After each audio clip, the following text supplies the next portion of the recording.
Og når vi nu har Carter og Tine i hus, så har vi haft lyst til at diskutere lidt af værket og høre lidt om, hvordan I arbejder. Og I har lavet det her show, hvor I jo kommer ind som par.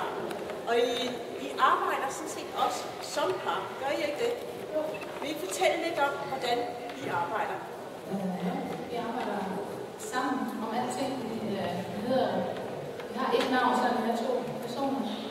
Og vi har arbejdet sammen siden 2000, hvor vi har uddannet en designskole. Og det fungerer sådan rent praktisk på den måde, at vi laver alting sammen. Alting bliver diskuteret, alting bliver endevendt, og der er ikke nogen.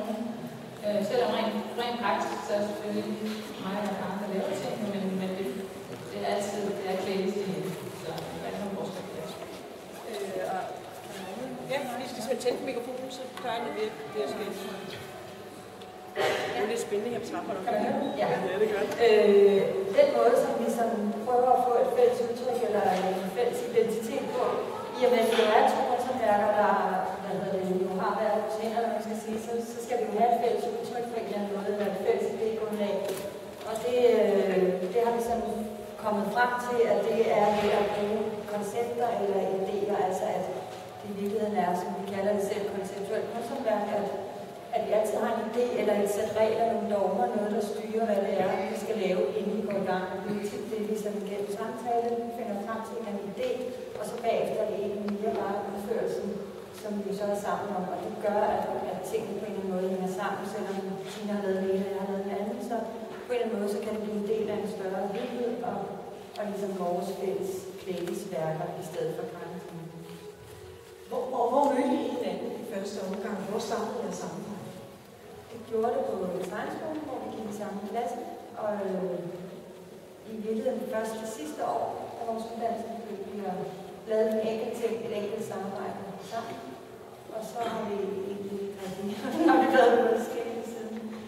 Så jeg tror bare, at vi i virkeligheden prøvede at starte op 3. Vi var 3, der tog afgang sammen.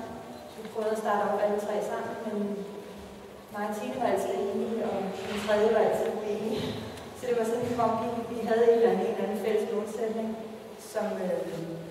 som bare var på en eller anden måde. Vi blev på en eller anden måde det samme, så det er meget let for os at arbejde sammen. Hvordan kan det være, at I så ikke mødte hinanden noget før? Var det fordi I bare havde arbejdet af jeres hjørne af designskolen indtil da? Eller? Ja, jeg tror også bare, når man går på designskolen, så er det jo ligesom en start, og man skal prøve alt muligt af, og så er det bare... Vi vidste nok ikke, at hinanden havde det, hinanden havde. Jeg tror, vi var meget... Det fandt vi ud af, da vi lavede den der kaffekande, første kaffekande, vi lavede sammen.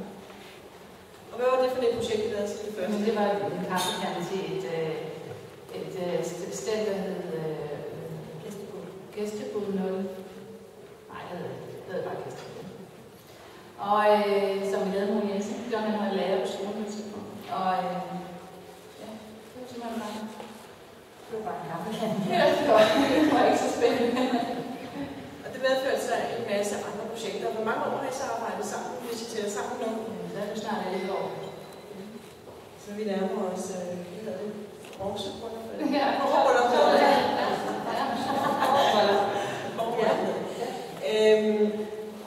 når I nu arbejder, og I har lige nævnt lige før, I siger, at I har et konceptuelt udgangspunkt. Men hvornår er konceptet der? Altså, hvor meget har ideen med selve materialet at gøre, som I arbejder med? Altså, det er ideen, der er det bærende. Det er ideen, der beslutter, hvad resultatet skal være. Og så er det, vi er uddannet keramikere, og det er ligesom keramik, er det, der ligger materialer ligger vores hjerte nærmest. Og det er selvfølgelig også derfor, at vi oftest arbejder i keramik. Men man kan sige, vi synes også, at det er spændende at arbejde i andre materialer, og så længe at konceptet holder, og at vi har en anden idé, som er stærk nok, så betyder det ikke så meget. Vi har også lavet tæpper og puder, som man også kan se op på udstillingen, hvor vi har arbejdet med traditionen i for eksempel patchwork eller tæpper. Ja, altså, rigtig tit så er det måske en eller anden historie eller en anden tradition inden for kunsthåndværk, der inspirerer os, både inden for keramik, så kan det være en eller anden speciel polymerteknik eller beligning, eller det kan være en eller anden måde, man laver keramik på, som inspireres. Eller når det så er inden for tekstil, som vi har lavet en del af også, så er det måske mere patchwork eller ægte tæpper, eller sådan et eller andet, der ligger i en tradition og historie, som inspirerer os, og hvor vi så prøver måske at lave nye bud på det, både som en hyldest til det gamle, men også for at flytte videre af det moderne. Så jeg idéer, de kommer fra traditionsbearbejdning primært. Ja. Er det sådan, hvis vi skal tage samlende begreb og sige tradition? Ja, meget generelt, og vi synes, det er interessant. Altså, vi kan godt lide gamle ting, og vi kan begge to rigtig godt lide netop også ældre ting. Men vi lever jo også i en anden tid nu, end derfra, hvor de ting blev skabt. Så jeg synes også, det er interessant at komme med et nyt bud, som på en eller anden måde både fortæller noget om den tid, vi er i nu, men også fortæller noget om de ting, de er. For eksempel med den skudte lampe der, med den der, som også hænger op i udstillingen, som er et projekt, som det er en lampe, der hænger deroppe, jeg ved ikke, vi har været opset, som bliver gennemhullet med et havlgevær. Og vi kender jo alle sammen de der 70'er-lamper, som hænger over karkebordene, eller hang over der karkebord i starten af 80'erne og 70'erne. Og det er jo sådan et hadeobjekt, kan man sige. Samtidig så indeholder den faktisk også nogle kvaliteter. Og vi har så prøvet ved at faktisk at plukke dem ned og sige, altså prøve at gøre op med dem, samtidig med, at vi så også har skabt et nyt.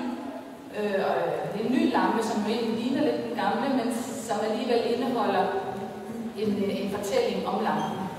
Kan du ikke lige fortælle, hvad det er, I helt konkret har gjort? Fordi det er ikke alle, der lige ved, hvad det er, I har gjort. I har lavet lamper, og hvad har I så gjort ved dem? Jamen altså, de er blevet drejet, og så har vi kørt dem ud på skydebanen på Amager. Og så har jeg stået en jæger med et havlgevær, og har skudt dem. Bare for løbet dem med. Så de er blevet, altså vi har ligesom taget livet af dem, kan man sige. Og så er de så genomstået. Så ja, som en ny rejse, en rigtig rejse. Og så, som vi også snakker om i dag, så er I jo faktisk en stor kunstnerisk tradition, der har været for at skyde malerier. Ja. Blandt andet sådan en person som William Burroughs, der har skudt malerier og mange andre. Så det er jo en helt tradition, at måske lave en udstilling om skudbuller. Noget af det, man spørger selv om, fordi kunstværket er jo af mange forbundet med det fine arbejde med materialet, som så bliver til unikke produkter. Og det er jo også, I har så et stærkt konceptuelt lag inden først, eller som en del af processen, hvor I har en masse tanker om nogle historier, I vil fortælle, og så går I i gang med materialet. Og så i enkelte tilfælde, så har I også haft succes til at overføre det til noget, der så er gået i produktion. Man kan sige, at I har en kunstnerisk refleksion, I har kunsthåndværkerens arbejde med materialet, og så hopper I over i det tredje led, hvor det går i produktion. Kan I sige noget om, hvad der sker imellem de led? Altså, måske specielt det her med, vi har allerede sagt, at det er kunstneriske til kunsthåndværket, men hvordan får man så overført det her meget unikke til noget, som kommer i produktion? Altså, jeg synes egentlig, vi prøver at gøre det ret bevidst. Altså, først så prøver vi at smide handlinger og måske lave noget udstilling eller noget, som er mere forskning, hvor vi tvinger os selv til ikke at tænke på, at det skal blive noget kommercielt. Når vi så har gjort det, så prøver vi nogle gange at se, at vi kan få noget kommercielt ud af det. Altså, om vi kan hive noget ud af det, som måske kan blive til noget, fordi vi synes, det er interessant. Når det kommer der fra det eksperimenterende, så er det måske der, vi selv synes, vi laver de bedste ting, som også kan blive bredt. Blandt andet så er der det bedste eksempel, der måske, det er så ikke rigtig produktion, det er noget, vi selv producerer, men det er det her dogmestel, som er startet med, at vi har sat 10 dogmeregler op og arbejdet med det for øjeblik blandt andet, som har skabt nogle ting, som var utroligt ikke-kommercielle og kunstnerisk er meget tunge, og som alligevel havde et eller andet nerve og følsomhed, som vi synes var interessant. Og det har vi så brugt rigtig lang tid på at arbejde videre med den her fingerfølelse og prøve at få det til at blive til en dekoration i stedet, og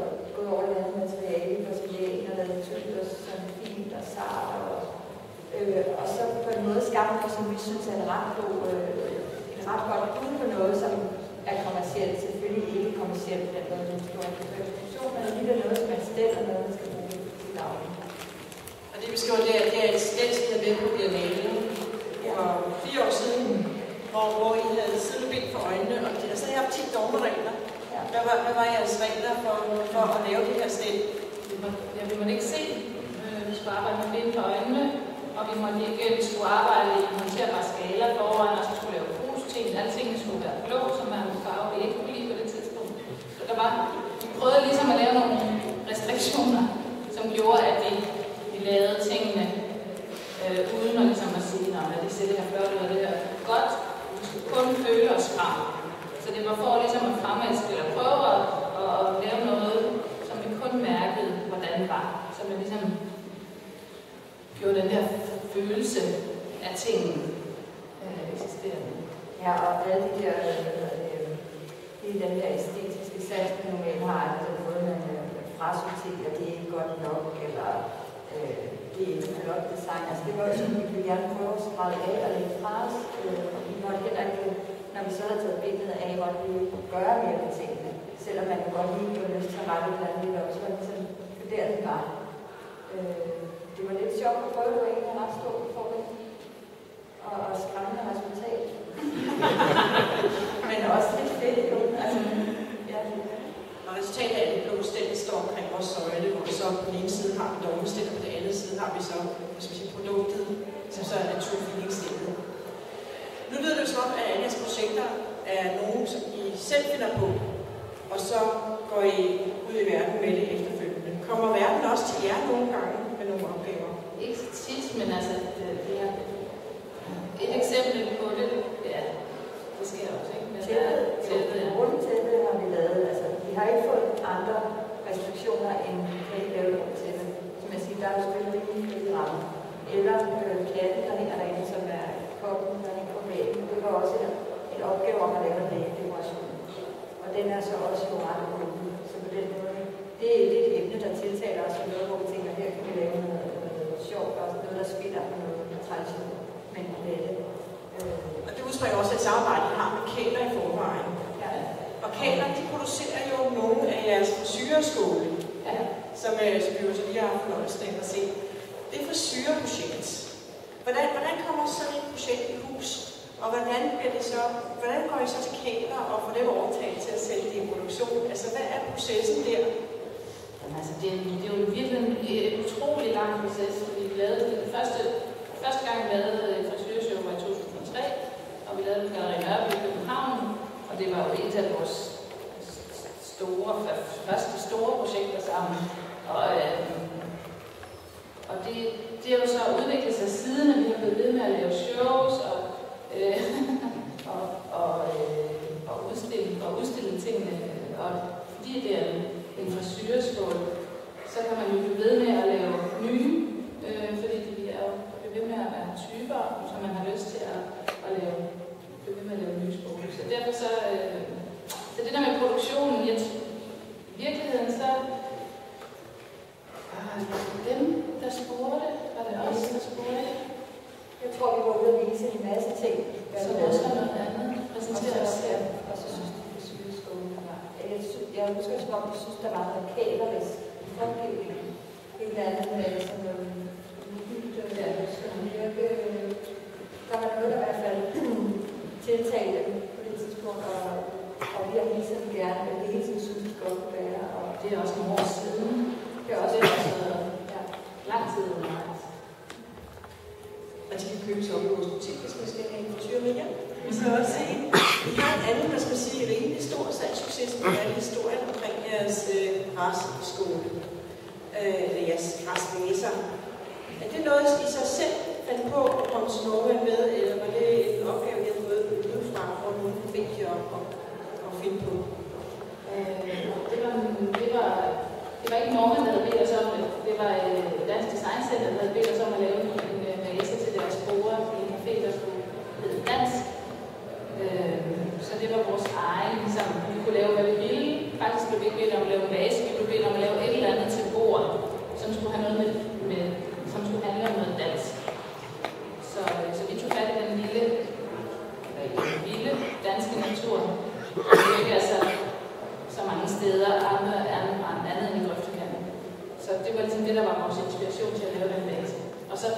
Sidenhen har Norman først har vi selv produceret dem i rigtig lang tid, og solgt dem, og selv solgt dem til Japan og USA, og så lavet rigtig mange, og rullet rigtig mange rejser. Og så efter det, så blev Norman til sammen.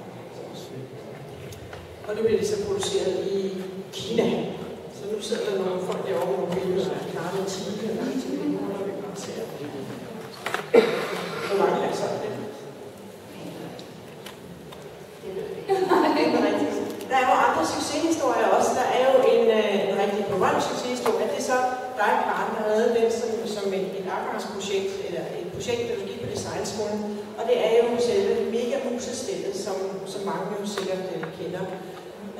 Det projekt kom så ind i jeres samarbejde, gik i gang.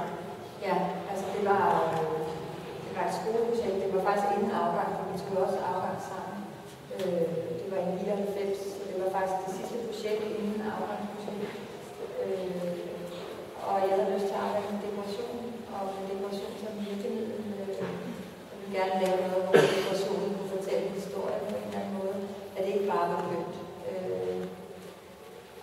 Så ja, jeg arbejder med husmængde, også andre af Royal dekorationer, og så prøvede at ændre, altså lave ganske små ændringer, og så se, om der kunne komme noget interessant ud af det. Og der hænger også inde på udstillingen 4 af de første sådan skitser, hvor jeg gjorde det så det første af de der mega skitser, jeg lavede, og som jeg egentlig synes var den sådan lidt kedelige af de idéer. Men ja, så var det så, at de havde 225 års jubilæum i år 2000, lige der, hvor jeg kom og viste til. Og det var ret lille tegn. Det var et tidspunkt, hvor der for det første var det et svært tidspunkt for en. Vi skulle have i gang med noget nyt, og vi var allerede i gang med at prøve at lave et eller andet husmængde og tage gamle ting op, og hvad skulle vi gøre med det vide, og så kom det der, og jeg synes, det var enormt interessant og også enormt farligt. Altså, det var sådan meget delte vand, har jeg hørt. Så jeg tror, at jeg føler mig heldig over, at det faktisk er gået igennem, fordi jeg synes, at det var alligevel en meget flot og inspireret chance. Og det har så vist sig, at det var rigtigt, fordi det har været en stor succes. Mega succes har det været. Og så, når jeg så bevæger jeg over i, jeg synes, det kender I. Og så bevæger jeg over nogle andre græsgange. Der er det, jeg tænker på, når jeg så bevæger over i tekstil, som jo også har gjort. Vi har lavet flot tæppe, og I har også lavet puder. Hvordan gør man det, hvis man er keramiker, og så pludselig skal til at arbejde med tekstil? Og hvordan overfører man teknikkerne, eller hvordan kan man pludselig skifte hest på den måde? Det kan man, hvis det er ideen, der er væsentlig, så betyder materialet ikke lige så meget. Fordi så, når vi har fundet ud af, hvad vi skal lave, og fået det på plads, kan man sige, så skal det jo bare udføres. Så det er jo også selvfølgelig, skal der laves en masse eksperimenter undervejs, og med det tekstile. Altså vi har også taget udgangspunkt i det der med historien, og prøvet at forny det med bryderne deroppe, der handler det om patchwork, og det gør det pludselig også med sengetælle, det der med at se på, hvad er det for en tradition, der er med det, og hvordan kan man prøve at illustrere den teknik på en anden måde. Med sengetællet har vi jo så, det er sådan et pixeleret tæppe, og ligesom når man laver et patchwork sengetæppe, så er det jo bare pixler, eller små firkanter, som jo tilsammen kan danne et motiv, som kan være ret komplekst. Så det fortæller også noget om patchwork-teknikken, og med puderne, der er det nogle, har vi arbejdet med stribet stof, som vi har klippet ud i en bestemt S-form, som så danner en tredimensionel form. Og det er jo så også en masse eksperimenter, vi har lavet. Men vi har haft lyst til at arbejde med tekstiler. Så og det, altså, de ting, vi har lavet, handler heller ikke så meget om materialet, men mere om form og dekoration. Og på den måde, vi ligger lidt langt for det, hvor vi ellers arbejder med. Vi har jo ikke den der håndværksmæssige kunde med vævning eller alle de her ting. Så det er klart, det er heller ikke det, vi ender op med at gå op i. Det kan vi jo ikke, men vi kan jo godt arbejde med form og lave en masse modeller i papir eller i stof, og vi kan også godt arbejde med dekoration. Så det ligger egentlig. Men det bliver leret som i, at de jeres arbejde hele vejen igen. Der kan vi det hele. Tak, kan vi det. Der kan vi meget mere i hvert fald. Nu er vi ved at afrunde. Jeg tænker, jeg har et sidste spørgsmål, og det er, hvad er det næste, vi kan forvente, at Cladies kommer med? Hvad har I i støbeskinen? Jamen, det bedste er jo, at vi aldrig ved det. Det er en hemmelighed. Vi ved det ikke engang selv. Måske det er det, vi kommer i aften. Men altså, vi har en udstilling i Stockholm, en meget mindre udstilling på galleri til efteråret, så vi skal jo gerne tænke os. Ja, vi aner det ikke. Måske, ja. Nej, det er sådan hemmeligt.